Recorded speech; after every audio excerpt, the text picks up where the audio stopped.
This is Algebra 2, Lesson 13-10, Logarithmic Equations. Today's procedure is a little bit tricky because we have a final check down here in step number 4.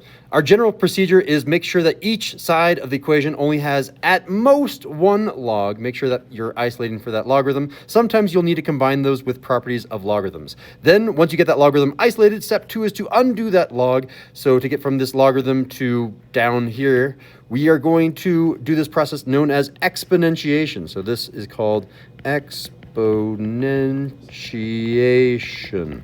I'll be using that word a few different times today.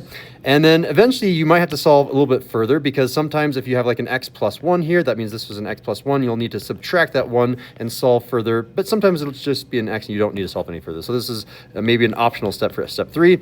And then finally, this one is the most confusing out of all of them. You'll need to check your work. I know I've done a bad job in the past of making sure you're checking work. This is an exception to that rule, where you actually do need to plug into the original problem, because weird things happen when you have logarithms set equal to other logarithms. Specifically, you can never have a logarithm of a negative number. Sometimes that'll eliminate one of the answers, sometimes that'll eliminate all of the answers, and the answer will be no solutions.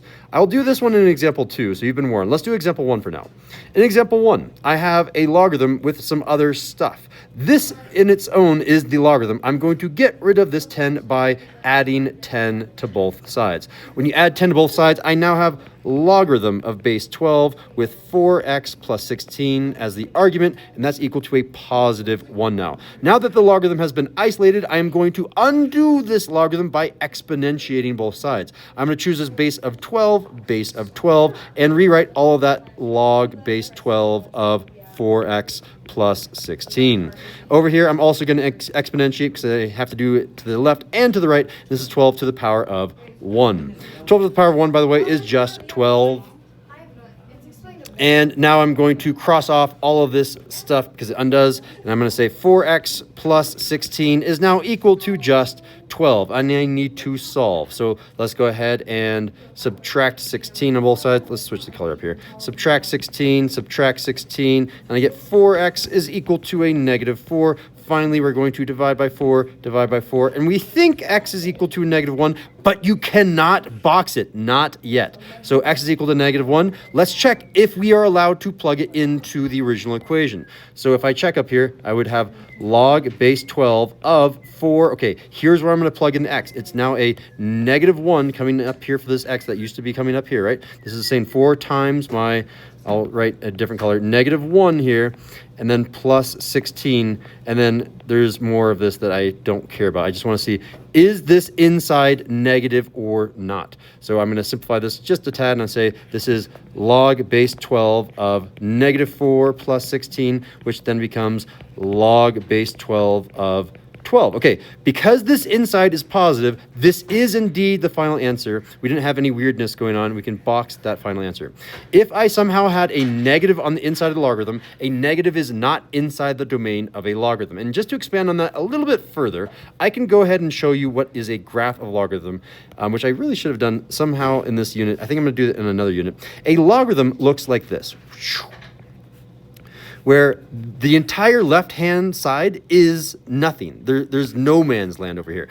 Logarithm only exists on the right-hand side in quadrants 1 and in quadrants 4. So if you try to put anything over here in quadrants 2 or in quadrants 3, nothing will work. There is an undefined area over here. Logarithm only has positive values. You can only have positive values. Let's try example number 2 now. In example number 2, I have this problem of 2 different logarithms on the left. I need only one logarithm, a maximum of one logarithm. So I need to combine these using properties of logarithms. Notice I have a plus on the outside. When I have a plus on the outside, I multiply the insides. So this is going to be log base 8. Notice that both of these are base 8. If they were not base 8, then we would be out of luck. So we'd say this is log base 8 of x times the quantity of x minus 4, and then the right-hand side is untouched. It's still log base 8 of 32.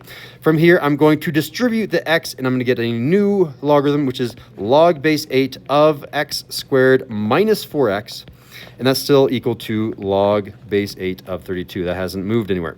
All right, now I have a single logarithm equal to a single logarithm. You actually don't need to exponentiate. Technically, I should be writing this is exponentiating with a base of 8. When I do that, cancel, cancel, cancel, cancel, cancel, cancel, and I can just set the insides equal to one another. I'm not going to show that step right now. I'm just going to go ahead and do it, and I'm going to say, okay, therefore, x squared minus 4x has to be equal to a 32. And then from here, I can solve. I don't want to waste any space because I know that this problem can be kind of long. From here, I have an x squared and an x and a number. I want them all on the same side, and I want a positive x squared. So I'm going to move this 32 to the left-hand side. So I'm going to subtract 32, and I will now get the equation x squared minus 4x minus 32 is equal to 0. The whole point of having a 0 over here is we can use the zero product property after we do some factoring. I hope this can factor. If not, we have to use some sort of other tool, such as what can we use? A quadratic formula would be the silver bullet. But I think this one can be factored. So this one is going to be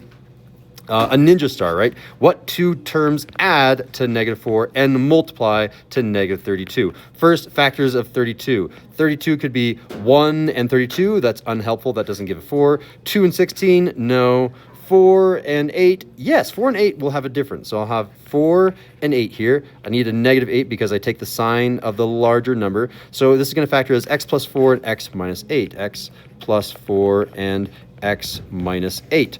That's going to be set equal to 0. Then I'm going to use the zero product property, meaning that this could be 0 or this could be 0. Both of those are valid solutions. So I can say now x plus 4 could be 0 or x minus 8 could be 0.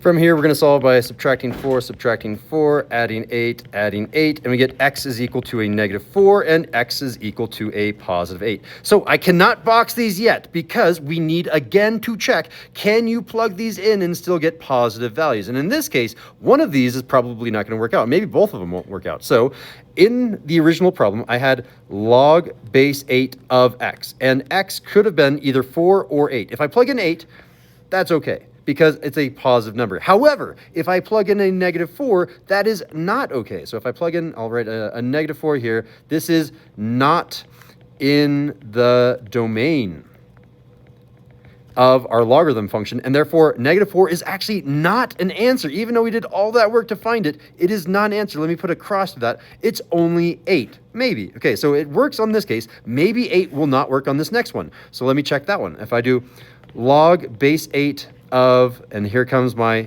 8, and then I have to do -4. Again, I still have a positive number in here, so 8 is okay, and that is our final answer. X is equal to 8. Just as a reminder, if both of these answers, or if I only had one answer and that one answer was eliminated and I had no answers, you would say no solutions. All right, I know that can be pretty confusing, but that is the lesson for 13-10 logarithmic equations for Algebra 2. Thank you for watching.